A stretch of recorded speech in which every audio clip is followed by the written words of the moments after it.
రీసెంట్గా Amazon prime వీడియోలో most hyped family man season 3 release చేశారు. స్పై నోట్స్లో భాగంగా వచ్చే ఈ సిరీస్ మొదటి 2 భాగాలు ఆల్రెడీ చూసాం. మరి థర్డ్ సీజన్ ఎలా ఉందో తెలుసుకునే ముందుగా మన ఛానల్ని లైక్, షేర్, సబ్స్క్రైబ్తో పాటుగా కామెంట్ కూడా చేస్తారని ఆశిస్తున్నాను. కథ విషయానికి వస్తే ఈసారి మేకర్స్ కొత్త కాన్ఫ్లిక్ట్తో వచ్చేశారు.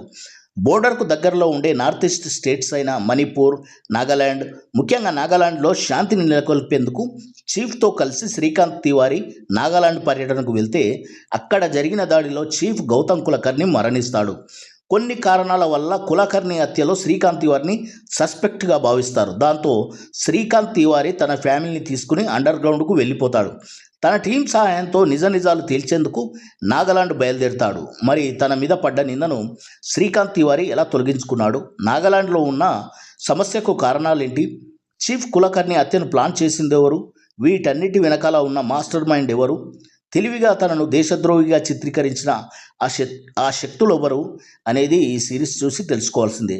సీజన్ 3లో 7 ఎపిసోడ్స్ రిలీజ్ చేసిన మేకర్స్ ఒక్కో ఎపిసోడ్ దాదాపు గంట పాటు డ్యూరేషన్తో సాగే ఈ సిరీస్లో పార్ట్ 1, పార్ట్ 2లో ఉండే నటుల్ని సందీప్ కిషన్ కానీ, విజయ్ సేతుపతి లాంటి వారిని ఇన్వాల్వ్ చేసిన విధానం బాగుంది. రాజ్ డీకే దర్శకత్వంలో వచ్చిన ఈ సిరీస్లో ఇంటెలిజెన్స్ విభాగంలో నంబర్ 1 అయిన శ్రీకాంత్ తివారీ అటు ఫ్యామిలీని, ఇటు తన కర్తవ్యాన్ని నిర్వర్తించే విధానం మెయిన్గా ఫోకస్ చేశాడు దర్శకుడు. పీఎం తీసుకునే నిర్ణయాలు, వార్ రూమ్లో జరిగే సంభాషణలు కొద్దిగా ల్యాగ్ అనిపించినా ఓవరాల్గా it's a decent web series. ఈ సీజన్లో ఎంట్రీ ఇచ్చిన కరడుగట్టిన డ్రగ్ డీలర్ రుక్మా ఎంట్రీ కానీ, అతని యాక్టివిటీస్ ఇంట్రెస్టింగ్గా ఉన్నాయి. టెక్నికల్గా డిఓపి బ్రిలియంట్ జాబ్. నాగాలాండ్ అందాలు, అక్కడి గ్రామాలు అద్భుతంగా చూపించాడు. ముఖ్యంగా ఫైట్ మాస్టర్ పనితీరు అద్భుతంగా ఉంది. యాక్షన్ సీన్స్, కంపోజింగ్ కానీ, చేజింగ్స్ కానీ, బాంబ్ బ్లాస్ట్ కానీ చాలా న్యాచురల్గా, ఇంపాక్ట్ఫుల్గా ఉన్నాయి.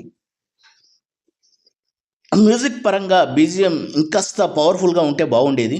యాక్టింగ్ పరంగా మనోజ్ బాజ్పేయి ఈ రోల్ కోసమే పుట్టాడా అనిపిస్తుంది. శ్రీకాంత్ తివారీ పాత్రలో అతను ఒదిగిపోయిన విధానం, ఆ క్యారెక్టర్లో ఉండే ఎమోషన్స్, వేరియేషన్స్ అద్భుతంగా పండించాడు. అతని భార్య సుచిత్రగా ప్రియమణి కూడా బాగా నటించింది. ఇంకా శ్రేయ ధన్వంతరి, ఇంకా చాలామంది తమ పాత్రలకు న్యాయం చేశారు. Good casting. అసలు ఈ సిరీస్ చూశాక నాకైతే నచ్చింది. కానీ ఈ సిరీస్లో ఎండ్ కార్డు వేసే అవకాశం ఉన్నా ఎందుకనో మేకర్స్ చివరి ఎపిసోడ్తో అసంపూర్తిగా అనిపించింది. రుక్మా పరారి కావడంతో మేబీ నెక్స్ట్ సీజన్లో రుక్మా విదేశాల్లో ఉన్న శత్రువుల్ని ఇవన్నీ హైలైట్ కోసం ఉంచారనిపిస్తుంది. నా పరంగా ఈ సిరీస్కి నేను ఇచ్చే రేటింగ్ 3/2/5. ఇది కేవలం నా వ్యక్తిగత అభిప్రాయం మాత్రమే. మరొక రివ్యూతో మళ్ళీ కలుద్దాం. జై హింద్.